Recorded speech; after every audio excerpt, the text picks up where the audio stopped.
এই প্রভাব আমাদের দেশে যখন পড়বে তখন এখানে দুর্ভিক্ষ দেখা দিতে পারে। আপনার তেলের দাম বাড়ার সাথে সাথে সারের দাম বাড়বে, আপনার চাষের খরচ বেড়ে যাবে।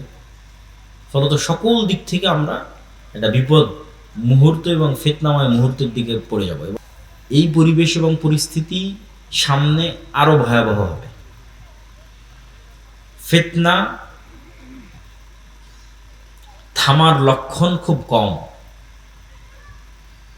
এবং আমাদেরকে অনেক বড় বিপদ এর মুখোমুখি হতে পারে। দুর্ভিক্ষ যদি দেখা দেয় বাংলাদেশে, আশ্চর্যের কিছু নয়। এরকম পরিস্থিতি যদি আর 2-3 মাস চলে, তেল এবং গ্যাসের সংকট, আর এই সংকট শুধু বাংলাদেশে তা নয়, এই ইন্দোনেশিয়া, মালয়েশিয়া, ফিলিপাইন, থাইল্যান্ড একই সিনারি, ভারত, পাকিস্তান, এমনকি ইউরোপ, এমনকি আমেরিকা, সব জায়গায় সেম সিনারি। ফলত এটা বিশ্বের অর্থনীতিতে যে প্রভাব আসবে, এই প্রভাব আমাদের দেশে যখন পড়বে তখন এখানে দুর্ভিক্ষ দেখা দিতে পারে। আপনার তেলের দাম বাড়ার সাথে সাথে সারের দাম বাড়বে, আপনার চাষের খরচ বেড়ে যাবে। ফলত সকল দিক থেকে আমরা একটা বিপদ মুহূর্ত এবং ফিতনাময় মুহূর্তের দিকে পড়ে যাব। এবং এই শেষ জামানাগুলোতে দাজ্জাল বা দাজ্জালীয় শক্তির যে ফিতনা, এই ফিতনা থেকে বাঁচার একটাই উপায়। এটা বলে আমার বক্তব্য শেষের দিকে চলে যাবো যে এইরকম ভয়ঙ্কর মুহূর্তগুলোতে আপনি কিভাবে ফিতনা থেকে বাঁচবেন। আজকে যদি আমি আপনাকে বলি, মানে আমাকেও যদি কেউ বলে যে ভাই তুমি যদি এই কথা মানো তাহলে তোমার গাড়িতে তেল দিব, তা আমি তো মনে হয় সন্দেহে পড়ে যাব যে এই কথা মেনে নিয়ে তেল নেওয়াই ভালো। তো এর চাইতে ভয়ঙ্কর ঘটনা তো দাজ্জাল ঘটাবে। এই তেল নয়, দাজ্জাল বলবে আকাশ বৃষ্টি বন্ধ করে দেবে, জমিন ফসল বন্ধ করে দিবে, হয় আমাকে রব মানো, নাহলে আকাশে বৃষ্টি বন্ধ, জমিনের ফসল বন্ধ। এখন যদি আপনাকে বলি যে ভাই তুমি এই কাজ না করলে তোমার তেল নাই, তোমার মোটর সাইকেলে তেল নাই, তোমার গাড়িতে তেল নাই, তো সবাই যে ইমান বিক্রি করে দিবে, কয়জন ইমান নিয়ে থাকবে? তো এই ফিতনার সময়গুলো আমাদের ইন্ডিকেট করছে, বুঝাচ্ছে যে আপনি কিভাবে ফিতনা থেকে বেঁচে থাকবেন। ফিতনা থেকে বেঁচে থাকার জন্য দুটো রাস্তা ছাড়া আর কোনো রাস্তা নেই আমার জানা নাই, যে ফিতনার সময় আমরা ফিতনা থেকে বেঁচে থাকবো। এক, পরকালের প্রতি অগাধ আস্থা, যেন আমি পরকালই আছি, পরকাল যেন দেখে নিয়েছি, পরকাল যেন আমি স্বাদ আস্বাদন করে নিয়েছি, আমি যেন মারা গেছিলাম, মৃত্যুবরণ করে জান্নাত জাহান্নাম কবর ঘুরে তারপরে আবার দুনিয়াতে এসেছি। পরকালের প্রতি এই লেভেলের অগাধ আস্থা। আব্দুর রহিম যে মৃত্যু এবং কবরের বর্ণনা শোনাচ্ছিল, জান্নাত জাহান্নামের বর্ণনা শোনাচ্ছিল, এটার প্রতি যতক্ষণ অগাধ আস্থা তৈরি না হবে ততক্ষণ আপনি দুনিয়া বিসর্জন দিতে পারবেন না। দুনিয়া তখনই বিসর্জন দিতে পারবেন যখন জান্নাতে আপনার জায়গাটা দেখতে পাবেন যে হ্যাঁ, জান্নাত হচ্ছে আসল জীবন। ওমাল হায়াতুদ দুনিয়া ইল্লা লাইবুন ওয়া লাহু, দুনিয়া তো খেল তামাশা মাত্র। ওমা ইনদাল্লাহ খায়রুন ওয়া বাক, আল্লাহর নিকটে যা আছে ওটাই উত্তম এবং ওটাই চিরস্থায়ী, তথা পরকাল। এই পরকাল দেখতে পাওয়ার কারণে আসহাবুল উখদুদের সম্ভব হয়েছিল আগুনে ঢুকে যাওয়া। সূরা বুরুজের মধ্যে আসসামা ইযাতিল বুরুজ ওয়াল ইয়াউমিল মাউউদ ওয়া শাহিদু ওয়া মাশহুদ কুতিলা আসহাবুল উখদুদ, যে তাদের বলা হলো হয় ঈমান ছাড়ো না হয় আগুনে ঢোকো। তোরা আগুনে ঢুকে গেছে। তো কেমনে সম্ভব যে আপনি আগুনের মধ্যে স্বেচ্ছায় ঢুকে জ্বলে পুড়ে যাবেন? তখনই সম্ভব যখন আপনি আগুনের মধ্যে জান্নাত দেখতে পাবেন, আর ওই আগুন থেকে পিছনে যখন জাহান্নাম দেখতে পাবেন। যে আমি যদি আগুনে না ঢুকি, ঈমান ত্যাগ করি, তাহলে পিছনে আমার বাড়ি ঘরে আসলে জাহান্নামের আগুন অপেক্ষা করছে। এটা যখন আপনি স্বচক্ষে দেখতে পাবেন যে এই সামনে যে আগুন জ্বলতেছে এটা তো জান্নাত, তখন ঢুকে যাবেন। এই সেম ঘটনা দাজ্জাল ঘটাবে, বলবে দাজ্জালের জান্নাত জাহান্নাম, দাজ্জালের জাহান্নাম জান্নাত। পরকালের প্রতি অগাধ আস্থা ছাড়া আপনি ঈমান বাঁচাতে পারবেন না।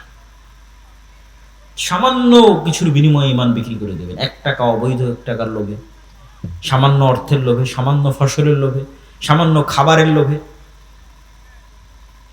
আর যখন আপনি মাটি কামড়ে পড়ে থাকবেন যে না খেয়ে মরে যাব, কিন্তু ঈমানের উপর মারা যাব, কেন এটাই আলটিমেট সফলতা, সর্বোচ্চ সফলতা। ঈমানের উপর মরতে পারা, এটাই সফলতা, দুনিয়া অর্জন করা সফলতা নয়। তাহলে পরকালের উপর অগাধ আস্থা ছাড়া শেষ জামানার ফিতনা থেকে বাঁচা সম্ভব নয়। 2, আল্লাহর ক্ষমতা এবং শক্তি সম্পর্কে জ্ঞান অর্জন। আল্লাহর ক্ষমতা, শক্তি, সাহায্য, তাওহীদ, এগুলো দিয়ে কোরআন পরিপূর্ণ। 3, সালাতের উপর অটল থাকা। তাওহীদ কত গুরুত্বপূর্ণ যে ইব্রাহিম আলাইহিস সালাতু ওয়াস সালাম আল্লাহ সুবহানাহু ওয়া তাআলার নিকটে দোয়া করছেন, রব্বি জাআল হাযাল বালাদা আমিনা ওয়াজনুবনি ওয়া বানিয়া আন না'বুদাল আসনাম। হে আল্লাহ, এই মক্কা শহরকে নিরাপদ করে দেন, আর আমার পরবর্তী বংশধর যেন কেউ মূর্তি পূজক না হয়, মানে শিরক না করে। আরো একটা দোয়া কি করছেন, রব্বি জাআলনি মুকিমাস সালাহ ওয়া মিন যুররিয়াতি। আল্লাহ, আমি যেন কোনোদিন বেনামাজি না হই, আমার পরবর্তী বংশধর যেন বেনামাজি না হয়। তাহলে পরকালের উপর অগাধ আস্থা, আল্লাহর উপর ঈমান এবং সালাত, এই 3টে জিনিস যদি মুসলমান মজবুত ভাবে আঁকড়ে ধরে থাকে, তাহলে পৃথিবীর কোন শক্তি মুসলমানদের পরাজিত করতে পারবে না। পরাজিত করতে না পারা মানে এই নয় যে আপনাকে ক্ষমতা থেকে ফেলে দিল। পরাজিত করতে না পারা মানে আপনার ঈমান কিনতে পারেনি, এটাই পরাজিত না করা। কেননা দাজ্জাল যখন আসবে, সব ক্ষমতা তো দাজ্জাল নিয়েই নিবে। তাহলে কি মুমিনরা পরাজিত হয়ে গেল? সব ক্ষমতা যে দাজ্জাল নিয়ে নিল, তো মুমিনরা পরাজিত হয়ে গেল? আল্লাহর নবী বলছেন, শামের আকাবা, শামের গিরিপথের মধ্যে একদল মুসলমান অপেক্ষা করবে, যারা ক্ষুধার তাড়নায় তাদের ধনুক পর্যন্ত জ্বালিয়ে খাবে। দাজ্জালের ফিতনার সময় কোনো খাবার থাকবে না। তো ওই মুমিন মুসলমানেরা পরাজিত না, ওর ঈমান যে দাজ্জাল কিনে নিতে পারেনি, এটাই হলো ওদের সফলতা। ওরা বিজয়ী, দাজ্জাল পরাজিত। তা আপনি সালাতের উপর অটল আছেন, ঈমানের উপর অটল আছেন, এবং পরকাল দেখতে পাচ্ছেন, এবং পরকালের কারণে দুনিয়ার যে কোনো কিছু আপনি বিসর্জন দিতে পারেন জান্নাতের জন্য। এটার উপর যতক্ষণ অটল থাকতে পারবেন, ততক্ষণ আপনি ফিতনা মুক্ত থাকবেন, ফিতনা যত বড়ই হোক, শেষ জামানার ফিতনা হোক আর শুরুর জামানার ফিতনা হোক। কেননা মৃত্যু মুসলমানদের কাছে একটি কাঙ্ক্ষিত বিষয়। মৃত্যু মুসলমানদের কাছে অকাল নয়, মৃত্যু মুসলমানদের কাছে ভীতির নয়, মৃত্যু মুসলমানদের কাছে ছটপট করে বাঁচার জন্য নয়, মৃত্যু মুসলমানদের কাছে অগ্রিম প্রস্তুতি, মরা ব্যর্থতা নয়। তাহলে মৃত্যু অত্যন্ত স্বাভাবিক এবং অতিকাঙ্ক্ষিত একটি বিষয়, যদি সেটি নাফসে মুতমাইন্নাহ হয়। ইরজিই ইলা রাব্বিকি রাযিয়াতাম মারজিয়া, যে প্রস্তুত আল্লাহর সাথে সাক্ষাতের জন্য, যে প্রস্তুত আল্লাহর কাছে ফিরে যাওয়ার জন্য। অর্থ এটাই আনন্দ যে সে মৃত্যুবরণ করবে, এটাই তো আনন্দ।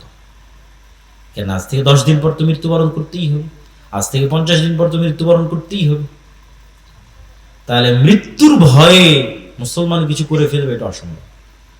বরং মুসলমান মৃত্যুকেই আলিঙ্গন করবে, কিন্তু তার ঈমান, তার সালাত, তার পরকালের প্রতি বিশ্বাস, এগুলো বিসর্জন দিবে না, এটাই শান্তি। এই জন্য 1 টাকাও অবৈধ অর্থের প্রতি লোভ থাকা যাবে না। আপনার যদি 1 টাকা অবৈধ অর্থের প্রতি লোভ থাকে, আপনি পৃথিবীর এই ফিতনা থেকে বাঁচতে পারবেন না। দাজ্জালের ফিতনা থেকে বাঁচা আপনার পক্ষে সম্ভব নয়। কেন আপনি ওই 1 টাকা অবৈধভাবে উপার্জন করেছেন, মানে আপনি 1 টাকার কাছে বিক্রি হয়ে যাবেন।